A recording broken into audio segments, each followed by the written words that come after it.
نحمده ونصلي على رسوله الكريم اما بعد فاعوذ بالله من الشيطان الرجيم بسم الله الرحمن الرحيم رب اشرح لي صدري ويسر لي امري واحلل عقدة من لساني يفقهوا قولي. اپنے رب کے راستے کی طرف. اور رب کا راستہ کون سا؟ دین اسلام، اللہ کا راستہ، صراط مستقیم. کیسے بلاؤ؟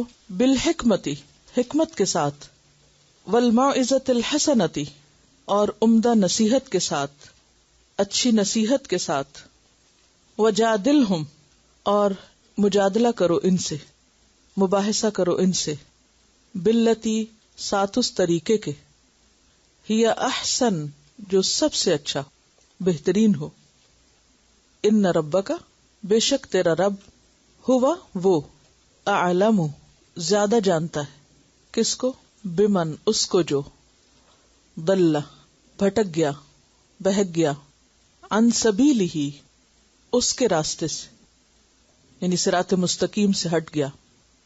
وہوا، اور وہ، اعلم، زیادہ جانتا ہے، خوب جانتا ہے، بالمہتدین، ہدایت یافتہ لوگوں کو، ہدایت پانے والوں کو. نعمتوں کی شکر گزاری کی بات ہو رہی تھی، اور یہ بھی ہم نے پڑھا کہ سب سے بہترین نعمت نعمت اسلام ہے. الیوم اکملت لکم دینکم واتممت علیکم نعمتی، جسے اللہ سبحانہ وتعالی اپنی نعمت قرار دیتا ہے.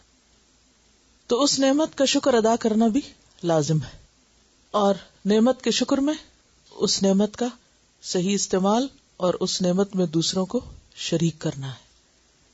تو سوال یہ پیدا ہوتا ہے کہ نعمت اسلام کا شکر کوئی بھی شخص کیسے ادا کر سکتا ہے، اس کا طریقہ کیا ہے؟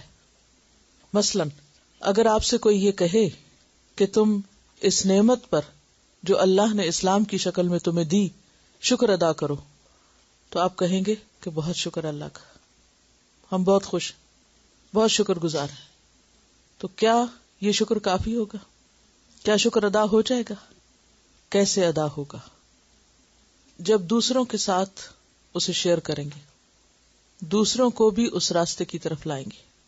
تو اس لیے یہاں پر نبی صلی اللہ علیہ وسلم کو اگرچہ خطاب ہے، کیونکہ اللہ نے آپ کو نعمت نبوت بھی عطا کی تھی، تو کیا کہا جا رہا ہے کہ اس نعمت کا شکرانہ کیسے ہوگا؟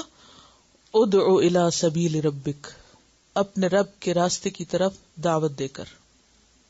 اور رب کے راستے کی طرف دعوت، دین کی طرف لوگوں کو بلانا، خواہ ان کو جو دین سے باہر ہیں، خواہ وہ جو زبانی کلامی دین کا دعویٰ کرتے ہیں لیکن دین کے بارے میں کچھ بھی سمجھ نہیں رکھتے، ان دونوں کو ہی دین کی روح کی طرف لانا، یہ دنیا کا سب سے بہترین کام ہے، جسے قرآن پاک میں اللہ تعالیٰ فرماتے ہیں وَمَنْ أَحْسَنُ قَوْلًا مِمَّنْ دَعَا إِلَى اللَّهِ وَعَمِلَ صَالِحًا.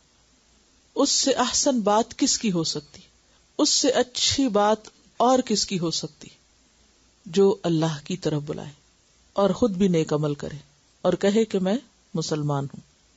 اللہ تعالیٰ نے اس کو سب سے اچھی بات قرار دیا، بہترین بات.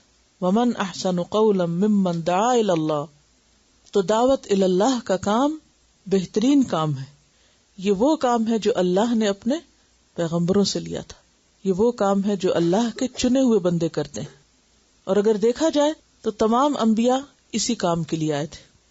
نبی صلی اللہ علیہ وسلم کو کیا کہا گیا؟ وَدَاعِيًا إِلَى اللَّهِ بِإِذْنِهِ وَسِرَاجًا مُنِيرًا، کہ آپ اللہ کے اذن سے لوگوں کو اللہ کی طرف بلانے والے تھے. جنہوں نے جب پہلی مرتبہ قرآن پاک سنا نبی صلی اللہ علیہ وسلم سے، تو فوراً ہی انہوں نے کیا کام کیا؟ پہلا، سنتے ہی واپس اپنی قوم کی طرف پلٹے اور جا کر انہوں نے ان کو بھی اسلام کی طرف بلایا. یا قومنا اجیبوا داعی اللہ، اے ہماری قوم، اللہ کی طرف بلانے والے کی پکار سنو، اس کا جواب دو. صحابہ کرام کی زندگی کے بارے میں آپ پڑھتے ہیں کہ ان میں سے جو مسلمان ہوتا اس کا پہلا کام کیا ہوتا؟ فوراً اپنے قبیلے کو، اپنے خاندان کو اس کی دعوت دیتا. یہ الگ بات ہے کہ وہ کوئی مانتا یا نہیں مانتا. حضرت ابوبکر رضی اللہ تعالیٰ عنہ جب مسلمان ہوئے تو انہوں نے کیا کیا؟ فوراً پلٹے اور اپنے قریبی دوستوں کو اس کی دعوت دی عبد الرحمن بن عوف اور دوسرے صحابہ حضرت ابو بکر کی دعوت پر مسلمان ہوئے تھے. بہت سے لوگ اس میں کیا شرط لگاتے رہتے ہیں کہ جب وہ ہم بہت پارسا ہو جائیں گے، جب ہم بہت بڑے عالم ہو جائیں گے یا بہت بڑے ماہر ہو جائیں گے، پھر ہم اوروں کو بھی اس چیز کی طرف بلائیں گے.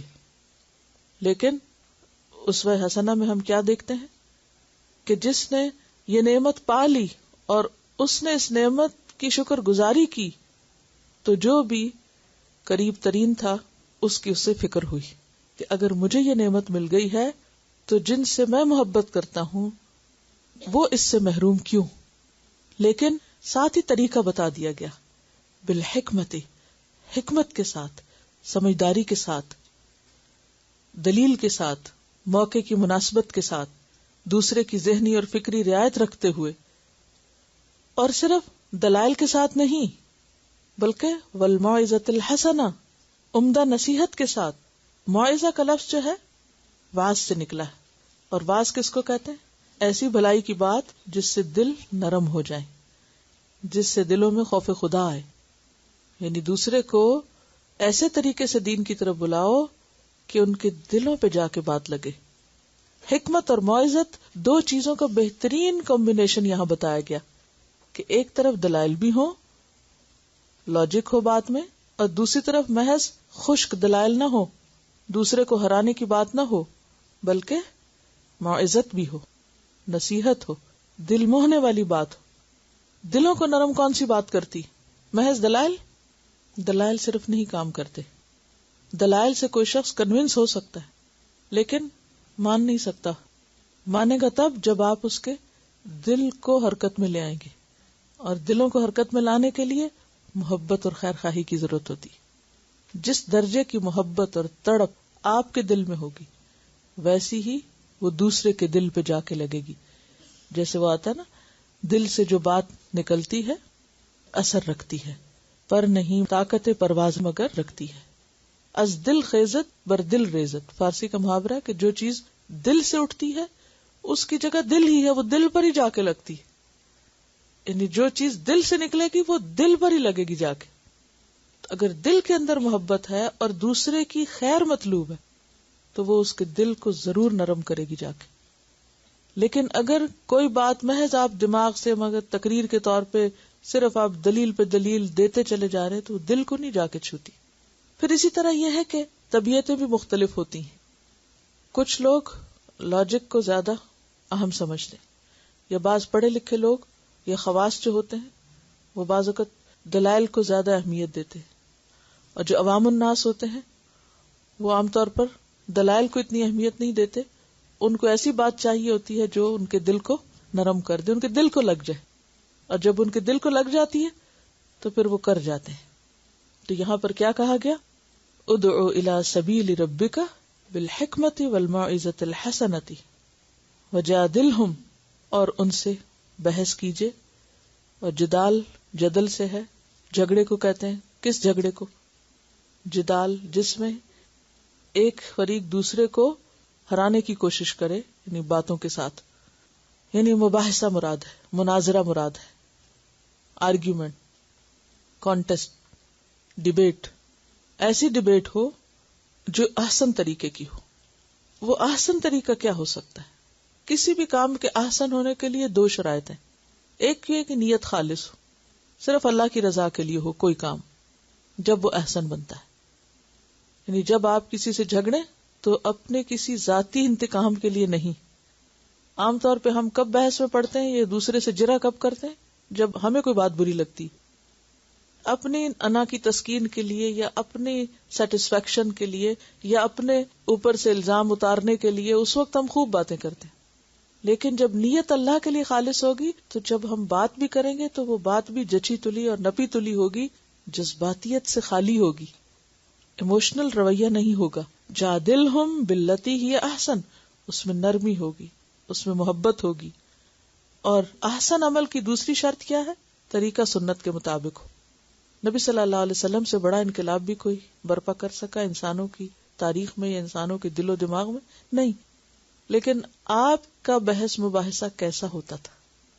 یعنی آپ نے جب وفد نجران کے ساتھ گفتگو کی، یا مشرکین مکہ کے ساتھ جب آپ کی گفتگو ہوتی تھی تو آپ کا انداز کیا ہوتا تھا؟ کیا آپ اس میں فائر بیک کر رہے ہوتے تھے، یا آپ اس میں کوئی غیظ و غضب دکھا رہے ہوتے تھے، یا آپ اس میں شور ہنگامہ کر رہے ہوتے تھے، یا کس قسم کا وہ مناظرہ ہوتا تھا؟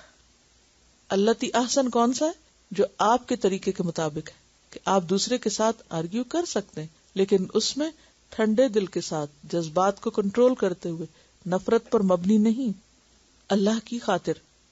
اور اسی لیے ہم دیکھتے ہیں کہ قرآن پاک میں خاص طور پر اہل کتاب کے ساتھ جدال کی بات آتی. وہ آیت کیا ہے؟ وَلَا تُجَادِلُوا أَهْلَ الْكِتَابِ إِلَّا بِالَّتِي هِيَ أَحْسَنُ، کہ اہل کتاب کے ساتھ جدال مت کرو مگر اس طریقے پر جو احسن ہو. إِلَّا الَّذِينَ ظَلَمُوا مِنْهُمْ، مگر وہ لوگ جنہوں نے ظلم کیا ان میں سے، ان کے ساتھ تو پھر جدال کام نہیں آئے گا. تو بات یہ ہے کہ اگر کوئی شخص واقعی سچا مسلم ہے تو اس کے اندر ساری انسانیت کی خیر خواہی ہو، اور جو خیر خواہ ہوگا وہ لوگوں کو اپنی ذات کی طرف نہیں، کیونکہ اس کے لیے اس کا دین اس کی اپنی ذات سے بڑی چیز ہے، وہ دین کی طرف پوری سچائی، خلوص اور ہمدردی سے لوگوں کو بلائے گا، جس میں حکمت بھی ہوگی اور اچھی نصیحت بھی ہوگی، دلوں کو موہنے والی باتیں ہوں گی اور بہترین انداز سے مناظرہ ہوگا.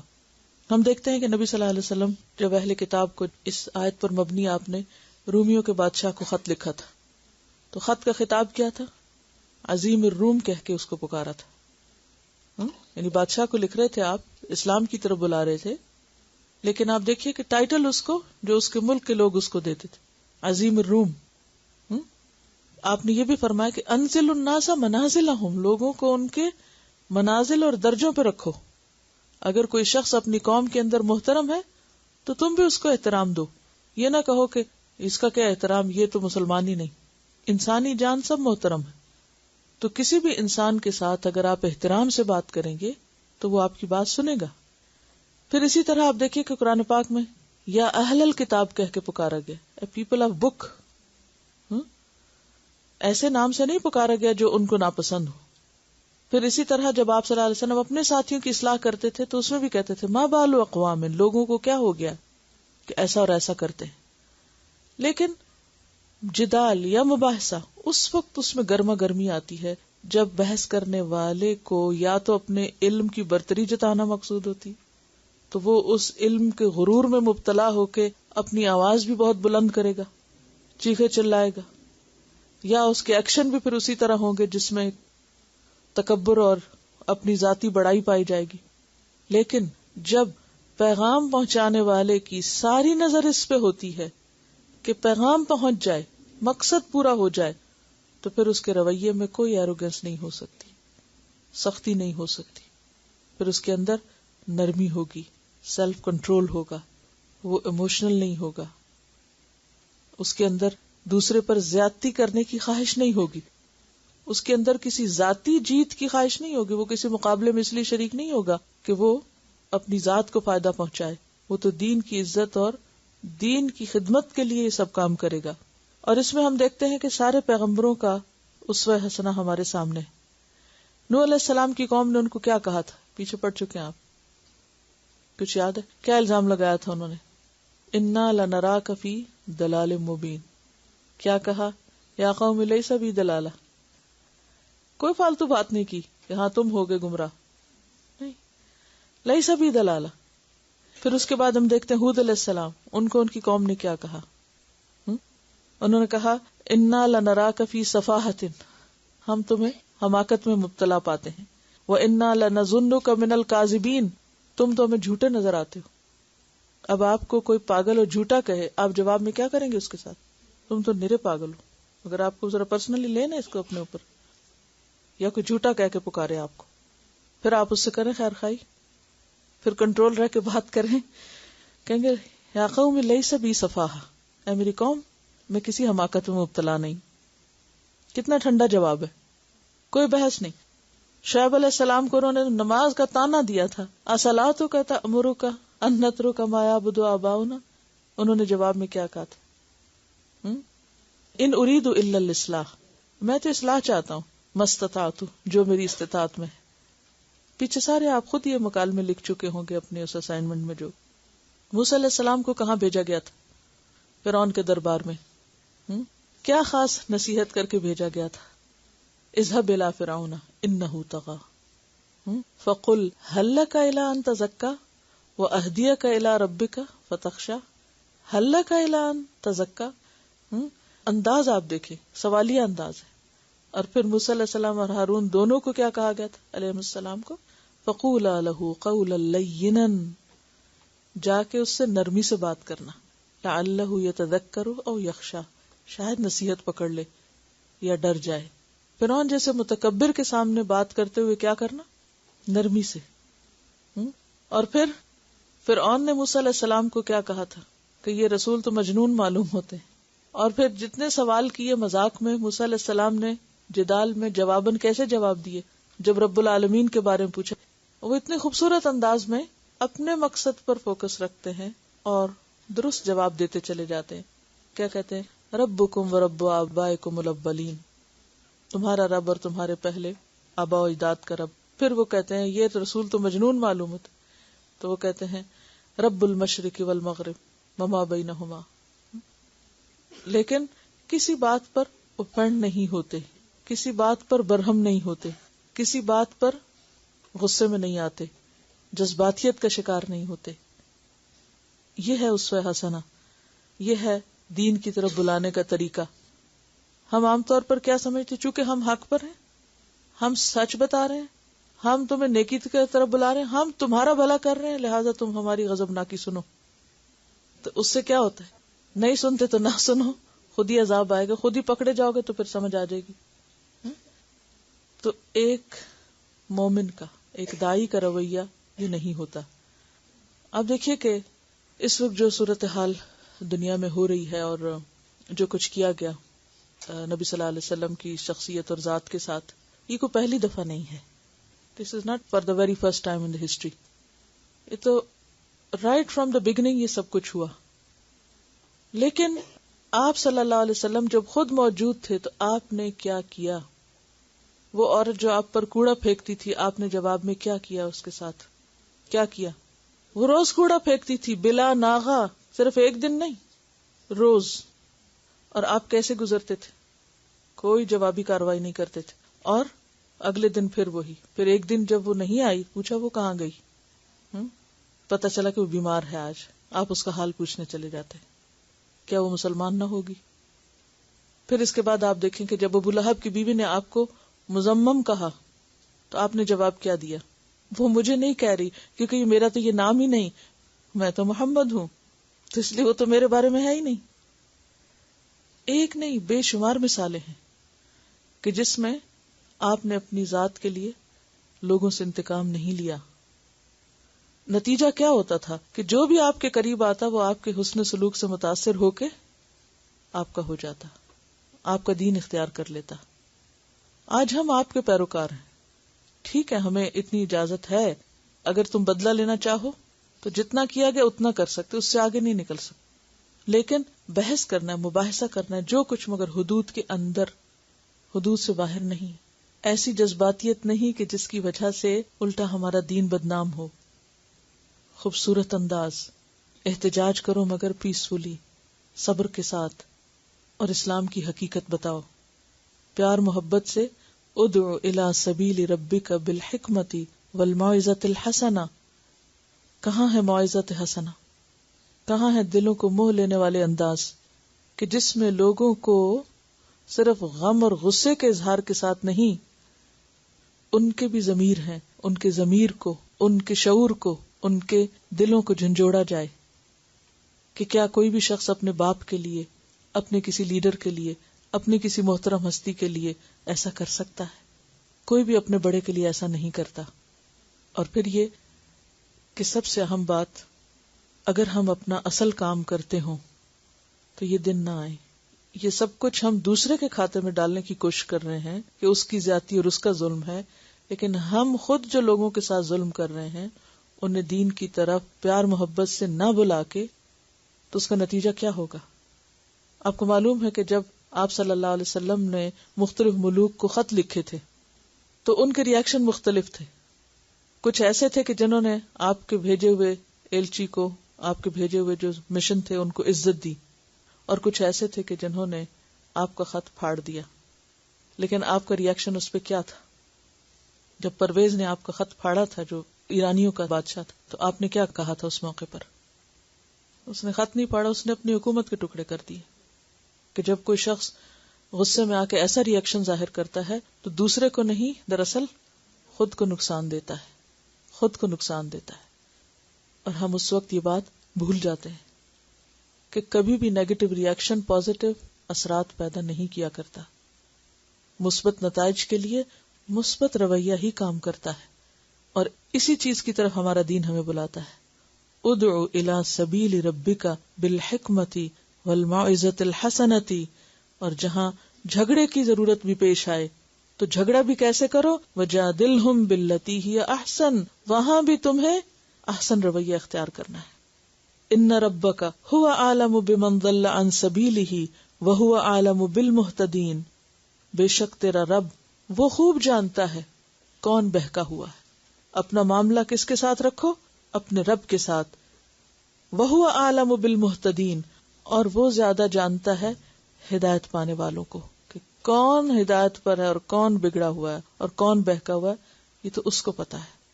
اب دیکھیے کہ غلط کام ہمیشہ غلط ہی ہوتا ہے، کوئی بھی کرے، لیکن ہم دوسروں کی غلطیوں کو تو دیکھنے کے لیے ہر دم تیار رہتے ہیں.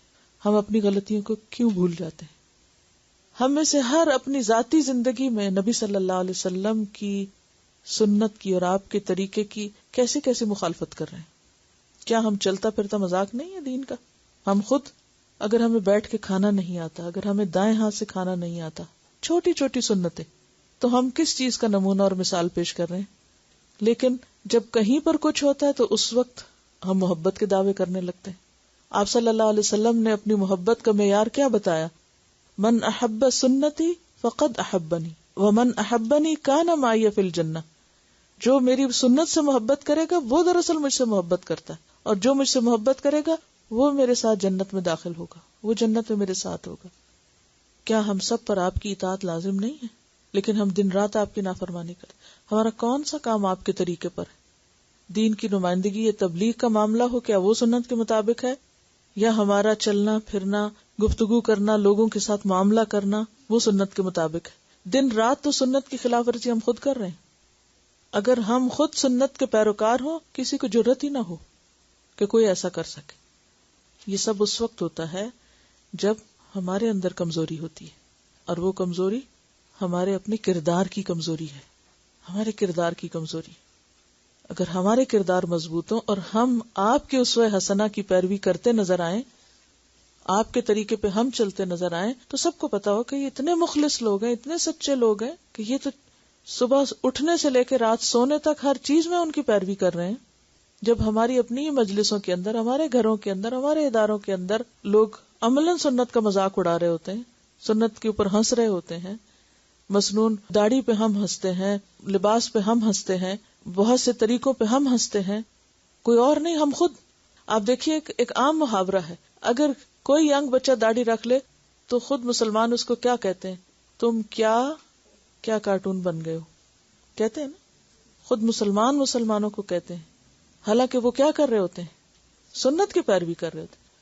حجاب پہ ہم ہنستے ہیں، اپنی دینی شعار پہ ہم ہنستے ہیں، ہماری مجلسوں میں یہ ساری چیزیں ایک مذاق بن گئی ہیں. تو یہ تو ہمارا آئینہ جو ہمیں دکھایا جا رہا ہے. پھر فرمایا وَإِنْ عَاقَبْتُمْ، اور اگر تم کو بدلہ لینا ہے، فَعَاقِبُوا، تو بدلہ لے لو، لیکن کیسا؟ بِمِثْل، مانند اس کے جو، مَا عُوقِبْتُمْ بِهِ، جو تمہیں سزا دی گئی. عاقبہ اور عوقبہ یہ سب عین قاف بے سے. عقب کہتے ہیں ایڑی کو یا پیچھے کو. عاقبت کیا ہوتی؟ سزا جو کسی کے پیچھے لگ کر اس کو دی جاتی، یا کسی کام میں نتیجے کے طور پر جو سزا دی جاتی. عقاب بھی اسی سے پھر بدلے کا معنی بھی، کہ اگر کوئی تمہارے ساتھ زیادتی کرے، تمہاری ذات کے ساتھ یا تمہارے دین کے ساتھ یا تمہارے نبی کے ساتھ یا تمہاری کتاب کے ساتھ، وَإِنْ عَاقَبْتُمْ، تو تمہیں حق ہے کس چیز کا؟ فَعَاقِبُوا، بدلہ لینے کا. لیکن کتنا؟ بِمِثْل، بس اتنا، آگے نہیں بڑھ سکتے. دوسروں کی عمارتیں نہیں جلا سکتے، ان کی جانیں نہیں لے سکتے. بمثل، اس کی طرح، ما عوقبتم بھی، جو تمہیں سزا دی گئی، جو تمہارے ساتھ کیا گیا. اور یہ کس لیے اجازت دی گئی؟ کیونکہ انسان کمزور ہے، انسانی کمزوری کی رعایت رکھتے ہوئے. لیکن وَلَئِن صَبَرْتُمْ، اور البتہ اگر تم صبر کرو، لَهُوَ خَيْرٌ لِلصَّابِرِينَ، تو وہ بہتر ہے صبر کرنے والوں کے لیے. اور صبر کیا ہوتا ہے؟ رک جانا، اپنے آپ کو منفی رویے سے روک لینا. یعنی جوابی کاروائی کی اجازت تو ہے، لیکن اصل کردار صبر کا کردار ہے. سورۃ شورى آیت 40 میں آتا ہے جزاء سیئۃ سیئۃ مثلها فمن عفا واصلح فاجرہ علی اللہ. المائدہ 45 میں آتا ہے والجروح قصاص فمن تصدق به فهو کفارۃ اللہ. دو طرح کے لوگ ہوتے ہیں. کچھ وہ لوگ ہوتے ہیں جن کی نگاہیں انسانوں میں اٹکی ہوئی ہوتی ہیں، وہ ہر چیز کو انسانوں کی نظر سے دیکھتے ہیں، لوگ کیا کہتے ہیں، لوگ کیا سوچتے ہیں، اور پھر وہ صرف لوگوں کی کاروائیاں اور لوگوں کے کام اور لوگوں کے طریقے اور لوگوں انہی کو اہمیت دیتے ہیں. اور کچھ لوگ ایسے ہوتے ہیں کہ جن کی نگاہ لوگوں میں نہیں خدا میں اٹکی ہوئی ہوتی ہے. وہ ہر ایکشن کو چھوٹا ہو یا بڑا، تنہائی میں کریں یا سب کے سامنے کریں، کس طرح دیکھتے ہیں کہ وہ دیکھ رہا ہے، وہ کیا کہے گا. یعنی ایک یہ رویہ ہے کہ کوئی کام کرتے ہوئے یہ دیکھا جائے لوگ کیا کہیں گے، اور ایک یہ رویہ ہے کہ کوئی کام کرتے ہوئے یہ دیکھا جائے وہ کیا کہے گا، اللہ کیا کہے گا. کچھ یہ دیکھتے ہیں کہ لوگوں کی نظر میں اس کی کتنی امپورٹنس ہے، اور کچھ یہ دیکھتے ہیں کہ اللہ کی نظر میں اس کی کتنی اہمیت ہے. صبر وہ کر سکتا ہے جو کسی بھی چیز کو صرف اللہ کی نگاہ سے دیکھے کہ اللہ تو دیکھتا ہے، اللہ تو جانتا ہے.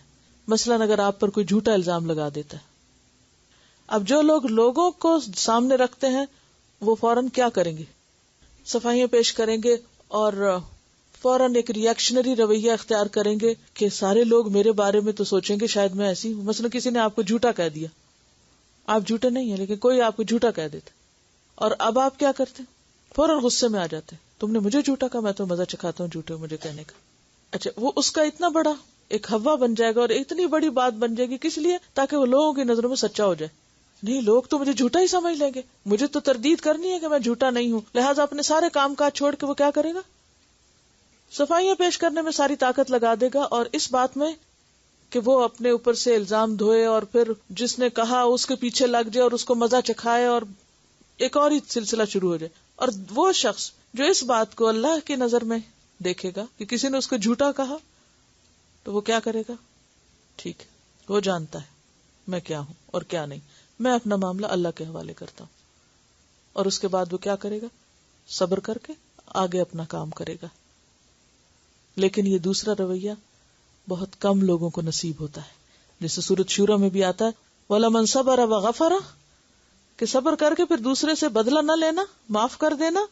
فَإِنَّ ذَلِكَ لَمِنْ عَزْمِ الْأُمُورِ، یہ بڑی ہمت کے کاموں میں سے کہ کوئی آپ کو کچھ کہہ دے اور آپ اس کو اگنور کر دیں کہ اللہ تو جانتا نا میں ایسا نہیں ہوں، اور معاملہ اللہ کے حوالے کر دے.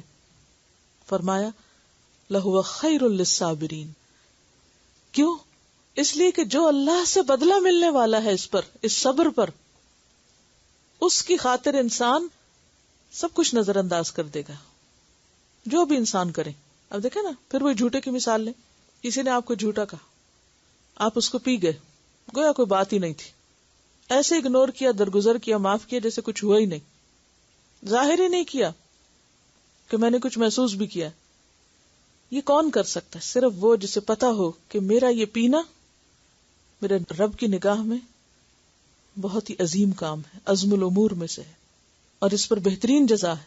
صرف وہ پی سکتا ہے، کوئی دوسرا یہ گھونٹ نہیں پی سکتا. کسی جھوٹے الزام کے جواب میں صرف وہ صبر کر سکتا ہے جس کو پتا ہو اس کا اجر بہت بڑا ہے اور رب دینے والا ہے، کوئی دوسرا نہیں. دوسرے کیا کریں گے؟ اپنی کلیریفیکیشن، صفائیاں، ادھر بات ادھر بات، ایک اور فساد. حضرت حذیفہ سے روایت رسول اللہ صلی اللہ علیہ وسلم نے فرمایا، اے ایمان والو، بے سوچے سمجھے لوگوں کی پیروی نہ کرو.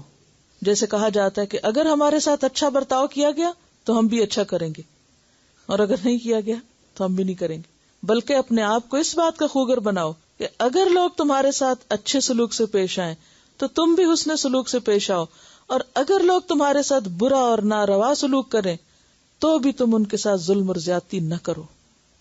اچھے کے ساتھ اچھا بننا کوئی اچھائی ہے؟ کوئی اچھائی نہیں. جو آپ کے ساتھ اچھا ہے آپ بدلے میں اس کے ساتھ اچھے ہیں، تو آپ کہاں ہیں کہ اچھے ہیں؟ آپ تو صرف جوابی کارروائی کر رہے ہیں کیونکہ دوسرا آپ کے ساتھ برا نہیں کر رہا. آپ اچھے کب ہیں؟ کہ جب دوسرا آپ کے ساتھ برا کرے پھر آپ اچھے بن کے دکھائیں. آپ پتہ چلے گا کہ ہاں آپ واقعی اچھے ہیں، کیونکہ آپ اس وقت بھی اچھے تھے جب کوئی اچھا کر رہا تھا، آپ اس وقت بھی اچھے ہیں جب کوئی برا کر رہا ہے. اصل اچھا وہ ہے جو برائی کے جواب میں اچھا کر سکے، اور یہ صرف صبر کرنے والے کر سکتے ہیں. اس لیے کہا گیا نا لا تخن من خانک، جو تمہارے ساتھ خیانت کرے تم اس کے ساتھ خیانت نہ کرو. کوئی اس کا جواز نہیں کہ فلاں نے جو ایسا کیا تو میں بھی کیوں نہ کر لوں. نہیں، اپنے رویے کو دوسروں کے رویے کے تابع نہیں کرنا، اپنے رویے کو اپنا ہی رکھنا ہے. یہ کہتے ہیں نا کہ مین آف پرنسپل، کہ میرا یہ اصول ہے، اگر کوئی اور اس سے دوسری بات کرتا ہے تو وہ اس کا طریقہ ہے، میرا یہ طریقہ نہیں ہے. کیونکہ بعض اوقات لوگ اکساتے ہیں نا، دیکھو تم پاگل ہو، اس نے تمہارے ساتھ ایسا کیا ویسا کیا، تم پھر بھی اچھا کرو گے، تم بے وقوف ہو. تو ایسے موقع پر آپ کیا کہیں گے کہ نہیں مجھے یہی کرنا ہے کیونکہ میری زندگی کا اصول یہ ہے. کوئی کیا کرتا ہے وہ اس کا اصول ہے، اس کا طریقہ ہے، لیکن میرا طریقہ یہ ہے، مجھے اچھا ہی رہنا ہے. یہ صرف اس وقت ہو سکتا ہے جب آپ صبر کریں. پھر آپ دیکھیں پھر تاکید سے کہا گیا وَاصْبِرْ. اب آپ دیکھ لیجئے کہ ان 2 آیتوں میں 4 دفعہ صبر کی بات آ رہی. وَلَئِن صَبَرْتُمْ لَهُوَ خَيْرٌ لِلصَّابِرِينَ وَاصْبِرْ وَمَا صَبْرُكَ إِلَّا بِاللَّهِ. صبر ہی کرو اور نہیں صبر کی توفیق مگر اللہ کے ساتھ، یعنی اللہ صبر کی توفیق دیتا ہے. جیسے سورۃ فصلت میں آتا ہے وَمَا يُلَقَّاهَا إِلَّا الَّذِينَ صَبَرُوا وَمَا يُلَقَّاهَا إِلَّا ذُو حَظٍّ عَظِيمٍ. نہیں یہ ڈالا گیا مگر ان لوگوں میں جنہوں نے صبر کیا، اور نہیں ڈالا گیا مگر بہت بڑا حصہ رکھتے ہیں، بہت خوش قسمت لوگ ہیں، بڑے نصیبے والے. صبر صرف ان کو ملتا ہے، ہر ایک کو نہیں ملتا. اور اس میں ہم دیکھتے ہیں کہ ابراہیم علیہ السلام کی زندگی کہیں کوئی شکوہ نہیں. والد نے کیا کیا جب ان کو چھوڑا تو کیا کہا سأستغفر لک ربی. باپ نے کہا کہ تم اگر باز نہ آئے تو میں تجھے سنگسار کر دوں گا، وہجرنی ملیہ، نکل جاؤ یہاں سے. اور ابراہیم کا رویہ سأستغفر لک ربی. قوم لوط کیا کچھ کر رہی ہے، اس سے بری قوم کوئی دنیا میں ہوگی، اور ابراہیم علیہ السلام جھگڑ رہے ہیں کہ یا رب اور مہلت دے دے. اور اس کے علاوہ بھی جہاں جہاں جو مشکلات اور تکلیفیں آئیں ہر جگہ صبر. بڑھاپے میں اولاد ملی پھر اس کو چھوڑنا پڑا. آسان بات نہیں ہے یہ، کچھ آسان نہیں ہے، لیکن کس طرح صبر. شکر صرف وہ کر سکتا ہے جو صبر کرنا جانے. شکر ادا نہیں ہو سکتا جب تک کہ صبر کی صفت نہ ہو. وَاصْبِرْ وَمَا صَبْرُكَ إِلَّا بِاللَّهِ. اور دعوت دین کا کام ہو ہی نہیں سکتا، اللہ کے راستے کی طرف بلایا جا ہی نہیں سکتا، کسی کو اس طرف لا سکتے ہی نہیں جب تک کہ انسان صبر نہ کرے اور جوابی کاروائیوں سے پرہیز نہ کرے. وَلَا تَحْزَنْ عَلَيْهِمْ. اور تم ان پر غم نہ کرو، یعنی ان کے رویے پر یا ان کے سلوک پر. وَلَا تَكُ فِي ضَيْقٍ. اور نہ تم ضیق میں ہو. ضیق اور ضیق تنگی کے لیے آتا ہے. ضَيِّقًا حَرَجًا یعنی دل کی گھٹن اور غم کی کیفیت. کس سے؟ مما یمکرون، ان کی چالوں اور ان کی سازشوں سے. دل میں بھی گھٹن نہ لاؤ، غم نہ لاؤ، فکر ہی نہ کرو جو چالیں وہ چل رہے ہیں. یہ ہے شاکر، شکر گزار، یہ ہے اعلی کردار، یہ ہے صبر. اب آپ دیکھیے پہلا تھا اچھا بدلہ لینا لے لو، پھر کہا نہیں لیکن صبر کرو تو اچھا ہے، صبر کر لیا. اچھا صبر کر لیا پھر کہا غم نہیں کرو. اب سوچئے ذرا کہ قریت میں نکالا جا رہا ہے. اچھا غم چھوڑ دیا، ولا تقو دیکن دل کی گھٹن بھی چھوڑ دو، فکر ہی نہیں کرو. مما یمکرون بالکل ریلیکس ہو جاؤ، اللہ پکڑنے کے لیے کافی ہے. ومکروا ومکر اللہ واللہ خیر الماکرین. ہمارے بس میں کیا ہے؟ وہ نہیں دیکھ رہا، وہ سب دیکھ رہا ہے. جو برا کرے گا اس پہ برائی خود پڑے گی. ہم خدائی ٹھیکیدار بن جاتے ہیں کہ نہیں ہمیں ہی یہ سب کچھ کر کے دم لینا ہے، جو ہمارے بس میں ہے اور جو نہیں، اور صحیح طریقے سے کریں یا غلط طریقے سے کریں. اینڈ ریزلٹ تو دیکھتے نہیں کسی چیز کا، بس اتنا جانتے ہیں کہ ہمارے جذبات کیا اور ان کا ہم جیسے تیسے اظہار کریں. ویسے سوئے رہتے ہیں، کام کچھ نہیں کرتے. اللہ یستہزئ بہم ویمدہم فی طغیانہم. کیوں نہیں پکڑتا؟ کیونکہ وہ ابھی ڈھیل دے رہا ہے. ولا تک فی ضیق مما یمکرون. کیونکہ ہم بیٹھ کے بس بل کھاتے رہتے، فلاں ایسا کیوں کرتا ہے، فلاں ایسا کیوں کرتا ہے، یہ ایسا کیوں کرتا ہے، وہ ایسا کیوں کرتا ہے. اللہ پہ بھی چھوڑو معاملہ، جو تمہارے حصے کا کام ہے وہ تم کرو، کرتے چلے جاؤ، اور باقی دوسروں کے رویے کی پرواہ نہ کرو، اس پہ نہیں جان گھلاؤ. کیونکہ اس سے حاصل کیا ہوتا ہے؟ اگر آپ کسی بات پہ بیٹھ کے روتے ہی رہیں، کسی بات پہ آپ صرف دکھی ہوتے رہیں، صرف آپ لوگوں کے رویے پہ شاکی رہیں اور غم میں گھلتے رہیں، فلاں نے یہ بات کیوں کہہ دی تھی، اور فلاں ایسا کیوں کرتا ہے، اور فلاں نے ایسا جواب کیوں دیا، اور فلاں نے مجھ پہ فلاں الزام کیوں لگا دیا، اور میں تو ایسی ہوں ہی نہیں، تو کیا کام کرنے کے قابل ہوں گے آپ؟ ساری تو آپ کی طاقت، صلاحیت، انرجی کس میں لگ گئی؟ گلنے میں. کرنے کا کام تو پھر کر ہی نہیں سکتے. کرنے کا کام اور پازیٹیولی آگے بڑھنے کا کام صرف وہ کر سکتا ہے جو فضولیات کی پرواہ نہ کرے، اور ان سب باتوں کو ایک طرف چھوڑ کے ان سب چیزوں کو اللہ کے حوالے کر دے، اس کے ذمے کر دے. وہ ہے نا، کافی ہے. کیا مطلب ہے حسبنا اللہ و نعم الوکیل، نعم المولا و نعم النصیر. وہ کرے گا. آپ اپنا کام کریں اور جو اس کا کام ہے وہ اس پہ ڈال دیں اور جم کے لگے رہیں، کیونکہ صبر میں استقامت کا معنی بھی آتا ہے. ان اللہ مع الذین اتقوا، بے شک اللہ ان لوگوں کے ساتھ ہے جو تقوی اختیار کرتے ہیں، جو اللہ سے ڈرتے ہیں، جو گناہوں سے بچتے ہیں. والذین هم محسنون، اور وہ لوگ جو محسن ہیں، نیکوکار ہیں، بھلائی کرنے والے ہیں، صبر کرنے والے ہیں، لوگوں کے برے رویے کے جواب میں اچھا کرنے والے ہیں. ان اللہ یأمر بالعدل والاحسان، اور احسان میں کیا ہے کہ دوسرے کے برے رویے کے جواب میں اچھا، ہر حال میں اچھا ہی رکھنا. محسنون، اللہ کی مدد کس کے ساتھ ہے؟ ان اللہ مع الذین، ان لوگوں کے ساتھ ہے کہ جن کے اندر یہ دو صفات ہو، تقوی اور احسان، پھر اللہ کی مدد آ جائے گی. تو کرنے کا کام تو یہ ہے. اب دیکھیں کہ ہر مشکل موقع پہ پیغمبروں کے ساتھ اللہ سبحانہ تعالیٰ نے اپنی مدد کا وعدہ کب کیا؟ مثلا سورۃ طٰہٰ میں آتا ہے آیت 46 میں، جب موسیٰ علیہ السلام اور ہارون علیہ السلام کو فرعون کے دربار میں بھیجا تو کیا کہا؟ اننی معکما اسمع و ارا، میں تم دونوں کے ساتھ ہوں، میں سن بھی رہا ہوں، دیکھ بھی رہا ہوں، بالکل ڈرو نہیں، فکر نہیں کرو، جاؤ اور پیغام پہنچاؤ. اننی معکما اسمع و ارا. لیکن ہمیں اللہ کی مدد اور اللہ کے ساتھ کا یقین نہیں ہوتا، کیونکہ اصل چور اپنے اندر ہے نا. وہ کیا نہیں ہوتا جو اللہ چاہتا ہے ہم سے کہ کرو، نہ ادعو الی سبیل ربک، اور نہ ہی پھر اس کے بعد صبر. وہ مدد کہاں سے آئے گی؟ وہ حدیث یاد ہوگی آپ کو، وَاعْلَمْ أَنَّ النَّصْرَ مع الصبر، کہ کامیابی صبر کے ساتھ ہے. جنگ بدر کے موقع پر جب اللہ تعالیٰ نے فرشتے بھیجے تو کیا کہا؟ اذ یوحی ربک الی الملائکۃ انی معکم، ملائکہ سے کہا کہ میں تمہارے ساتھ ہوں. فثبتوا الذین آمنوا، ایمان والوں کو جما کے رکھو، میں ساتھ ہوں. غار ثور میں نبی صلی اللہ علیہ وسلم نے حضرت ابوبکر سے کیا کہا؟ ثانی اثنین سے کیا کہا؟ لا تحزن ان اللہ معنا، اللہ ہمارے ساتھ ہے، ان کے ساتھ نہیں ہے، کچھ نہیں ہوتا ہمیں. موسیٰ علیہ السلام کے پیچھے جب وہ فرعون اور اس کے سارا لشکر آ گیا تو بنی اسرائیل چیخ اٹھے، ہم تو پکڑے گئے. کیا کہا؟ کلا ان معی ربی سیہدینی، ہرگز نہیں، کوئی نہیں پکڑ سکتا، میرے ساتھ میرا رب ہے، وہ ہمیں راہ دکھائے گا، وہ مجھے رستہ بتائے گا کہ مجھے کدھر کو جانا ہے. ہاں ہے آگے سمندر، ہے پیچھے دشمن. ہم خود سوچے نا کہ کیا کیفیت ہوگی. اور بنی اسرائیل کی کیفیت اس وقت کیا تھی؟ ڈری ہوئی قوم تھی. کس سے؟ فرعون اور اس کے سارے آیان سلطنت سے، کہ اتنے ظلم کرتے تھے اور انتہائی ظالم لوگ تھے، اور وہ ان کو چھوڑ کے بھاگ کے جا رہے تھے، اور پیچھے سے وہ پہنچ گئے اور آگے دریا. اب کہاں جائیں؟ اور یقین دیکھیں موسیٰ علیہ السلام کا، کلا ان معی ربی سیہدینی، میرا رب میرے ساتھ، وہ مجھے نہیں چھوڑے گا. اور یہ صرف پیغمبروں کے ساتھ نہیں، اہل ایمان کے ساتھ بھی، ہوا معکم اینما کنتم. لیکن مدد کب آتی؟ جب انسان کے اندر تقوی اور احسان ہوتا ہے. ہمیں بدلنے کی ضرورت ہے، اللہ کی مدد دور نہیں، کمزوری ہمارے اندر ہوتی، غلطی ہماری ہوتی. سورۃ یونس 61 میں آتا ہے نا، وما تکون فی شأن وما تتلو منہ من قرآن ولا تعملون من عمل الا كنا علیکم شہودا اذ تفیضون فیہ. وہ دیکھ رہا ہوتا ہے، وہ سب جانتا ہے، وہ سنتا ہے.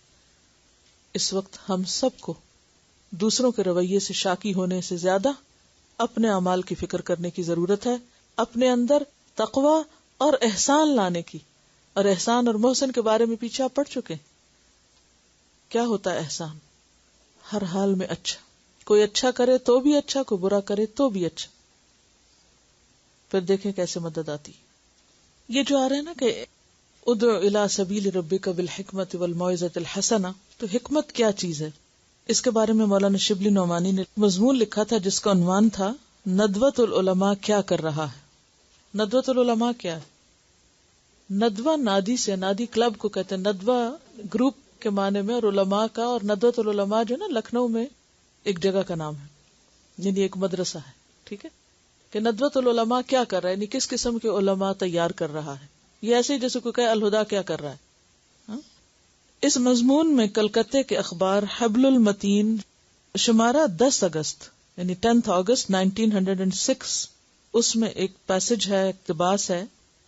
یہ پیراگراف یا یہ اقتباس مولانا محمد اسحاق جلیس ندوی کی تاریخ ندوۃ العلماء حصہ اول سے بعض اضافوں کے ساتھ درج ذیل ہے، یعنی ریفرنس دیا ہوا. یہ لکھا ہوا ہے کہ جس زمانے میں روسی قوم رشیا بت پرست تھی، شہنشاہ روس ولادیمیر نے مذاہب کی تحقیق کے لیے ایک جلسہ طلب کیا، یعنی ایک لوگوں کو بلایا جس میں علماء اسلام کو بھی بلایا.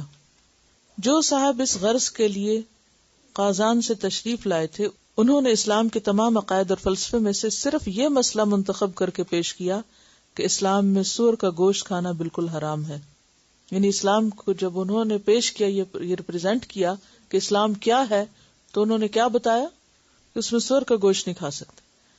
مورخ روس ہسٹورین لکھتے ہیں کہ شہنشاہ روس ولادیمیر اسلام کی طرف مائل تھا اور چاہتا تھا کہ تمام قوم روس کے لیے مذہب اسلام کا انتخاب کرے، لیکن قازانی عالم نے شریعت کے تمام احکام میں سے صرف اس مسئلے کو پیش کر کے اس پر اس قدر زور دیا کہ شہنشاہ نے غصے میں آ کر انہیں دربار سے نکلوا دیا اور عیسائی مذہب قبول کر لیا، جس کا نتیجہ یہ ہوا کہ روس کے 6 کروڑ آدمی عیسائیت میں تبدیل ہو گئے، یعنی عیسائی بن گئے. تو یہ لکھتا ہے کہ مسلمانوں کی ذمہ داری ہے کہ وہ خدا کے بندوں کو خدا کے دین کی طرف بلائیں، مگر اس کے برعکس وہ یہ کر رہے ہیں کہ آپس کے جھگڑوں سے لوگوں کو اسلام سے بدکائے ہوئے ہیں. یہ موجودہ زمانے کے مسلمانوں کا سب سے بڑا جرم ہے. دنیا کی قوموں کو دین حق سے قریب کرنا تو درکنار، وہ انہیں دین سے دور کر رہے ہیں. اس جرم کے ساتھ مسلمان خدا کی مدد کے مستحق ہرگز نہیں ہو سکتے. بظاہر یہ غفلت بڑی عجیب معلوم ہوتی ہے، مگر اس سے زیادہ عجیب بات یہ ہے کہ یہ غفلت بدستور آج بھی جاری ہے. قازان کے عالم کی غلطی یہ تھی کہ انہوں نے زار روس سے غیر حکیمانہ گفتگو کی، جس سے وہ غصے میں آ گیا اور بدک گیا. آج کے مسلمانوں کی غلطی بھی یہی ہے، وہ اپنے مخاطب گروہوں سے بے فائدہ مقابلہ آرائی جاری کیے ہوئے ہیں. اس کا نتیجہ یہ ہے کہ اسلام کے مخالفین کے دل اسلام کے بارے میں سخت ہو گئے ہیں. تو ادعو الی سبیل ربک بالحکمت کا مطلب کیا ہے؟ حکمت کا مطلب ہوتا ہے پوری پلاننگ اور سوچ سمجھ کے ساتھ اور نتیجے کو دیکھ کر کوئی فیصلہ کرنا کہ جو کام ہم کرنے جا رہے ہیں اس کا نتیجہ کیا نکلے گا. اس کی چھوٹی سی مثال ہے، مثلا آپ چاول بناتے ہیں، بوائل ہی کرنے رائس آپ نے، آپ جب اس میں پانی ڈالتے ہیں تو کتنا ڈالتے ہیں؟ انہیں ایک اندازے سے ڈالتے ہیں نا، اتنا تو نہیں ڈالتے، مثلا دگنا مثال کے طور پہ. آپ یہ تو نہیں کرتے کہ 4 گنا ڈال دیں، پانی کھول دیں ٹیپ اور جتنا آ جائے ڈال کے رکھ دیں. کیوں نہیں کرتے ایسے؟ آپ ڈیسیژن لیتے کہ نہیں اتنے چاول ہیں لہذا اتنا پانی ڈالیں گے. آپ کو معلوم ہے کہ اگر میں نے اس سے کم ڈالا یا اس سے ڈبل کر دیا تو کیا ہوگا؟ خراب ہو جائیں گے، کھانے کے قابل نہیں رہیں گے، یا کچے ہوں گے یا بہت زیادہ پک جائیں گے اور وہ کھانے میں دقت ہوگی دونوں طرح سے. اب حکمت کیا ہے کہ آپ کا فیصلہ درست ہو جس کا نتیجہ بھی درست ہو، یعنی ایسا کام ایسے طریقے سے کرنا کہ جس کے ذریعے انسان صحیح نتیجے یا اینڈ تک پہنچے، اور ہر ایسے کام سے بچنا کہ جس کے نتیجے میں خرابی زیادہ آئے. کہتے ہیں نا بے وقوف دوست سے عقل مند دشمن بہتر ہوتا ہے. بے وقوف دوست سے. اور بے وقوف دوست کون ہوتا ہے؟ جو جذبات میں آپ کی دوستی اور محبت کا ایسا اظہار کرتا ہے کہ جس سے لوگوں کے دل میں آپ کی نفرت ہو جاتی. مثلاً اگر ایک شخص دوسرے سے محبت کرتا اور ہر جگہ بیٹھ کے اسی کا ذکر شروع کر دے تو لوگ تنگ نہیں آ جائیں گے کہ کیا ہر وقت اس کی تعریفیں ہمارے سامنے کرتا رہتا ہے یا اس کا ذکر ہم سے کرتا رہتا ہے. ہوتا ہے نا ایسے. اب وہ تو محبت میں بیٹھ کے کر رہا ہے لیکن اس کا انداز ایسا ہے جو دوسرے کو اس سے بگانے والا, نفرت دلانے والا. تو ہم اسلام کے ایسے دوست ہیں, ایسی ہمارے دلوں میں اسلام کی محبت ہے کہ ہم محبت کے نام پہ ایسے کام کرتے ہیں جو نہ قرآن نے ہمیں اس کی اجازت دی, نہ نبی صلی اللہ علیہ وسلم کی سنت میں ہے, نہ صحابہ کے طریقے میں ہے, لیکن ہم اس کو جسٹیفائی کر رہے ہیں کیا سوچ کے کہ ہم محبت سے کر رہے ہیں اور یہ ہماری دینی غیرت کا تقاضا ہے. تو اندھا دھند محبت یا جذباتی محبت کافی نہیں ہوا کرتی, وہ بسا اوقات الٹا نقصان دیتی. اصل ہمدردی کیا ہے کسی کے ساتھ بھی, یا عقل مندی کیا ہے کہ آپ جب کوئی کام کرنے لگے, خواہ وہ دین کی طرف بلانے کا ہے یا دین کے دفاع کا ہے یا کوئی بھی کام, تو پہلے آپ یہ سوچیں کہ اس کا نتیجہ کیا نکلنے والا ہے, اینڈ ریزلٹ کیا ہوگا. چاول پکاتے ہوئے تو آپ اپنی عقل استعمال کریں اور لوگوں کو اسلام کی طرف بلاتے ہوئے اپنی عقل بند کر دیں آپ اور عقل کے خلاف کام کریں. ہم چلتے ہوئے خود اپنے آپ کو کہ برف سے پھسل نہ جائیں کتنے محتاط قدم اٹھاتے ہیں, یہ حکمت ہوتی. لیکن جب دین کے راستے پہ چلتے ہیں بغیر حکمت کے چلتے ہیں تو نتیجہ پھر کیا نکلتا ہے, کسی بھی نتیجے پہ نہیں پہنچتے. لیکن اس بات کو کوئی سننے اور سمجھنے کے لیے بھی تیار نہیں. تو ادعو الی سبیل ربک بالحکمت والموعظۃ الحسنہ وجادلہم باللتی ہی احسن. نبی صلی اللہ علیہ وسلم کا طریقہ کیا تھا, قرآن اس کو واضح کرتا ہے. فبما رحمت من اللہ لنت لہم لو كنت فظا غلیظ القلب لانفضوا من حولک. ان کا سوال یہ ہے کہ ہدایت تو اللہ دیتا ہے, پھر ہمارے بلانے سے کسی کو دین کی طرف کیا فرق پڑے گا؟ تو میرا جواب یہ ہے کہ کھلاتا اللہ ہے, پکانا ہمیں پڑتا ہے. ٹھیک ہے نا, ہدایت تو اللہ دے گا لیکن کوشش لوگوں کے لیے بھی ہمیں کرنی پڑے گی. ہمارے ذمہ ڈال دیے کہ تم کرو, باقی جس کے لیے اللہ جو چاہے گا وہ کر دے گا. یعنی آپ بچوں کو اسلام کے بارے میں سکھا رہے ہیں, پڑھا رہے ہیں, لیکن اگر طریقہ درست نہیں تو ان کے دلوں میں اسلام کی محبت کی بجائے نفرت پیدا ہو جائے گی. اور یہی وجہ ہے کہ بہت سے مسلمان گھرانوں کے بچے اسلام سے بھاگے ہوئے ہوتے ہیں. دین کی طرف آنے کی بجائے ان کے اندر ایک ریئیکشن ہوتا ہے, بھاگ جاتے ہیں, الٹے چل پڑتے ہیں. یعنی کہ ہم اپنی ذات سے, اپنے گھر سے, جہاں ہم روز پڑھنے آتے ہیں وہاں سے, اپنے رویے سے, اپنے اخلاق سے, اپنے کردار سے اسلام کا ایک خوبصورت نمونہ پیش کریں کہ جس میں لوگوں کے لیے اٹریکشن ہو.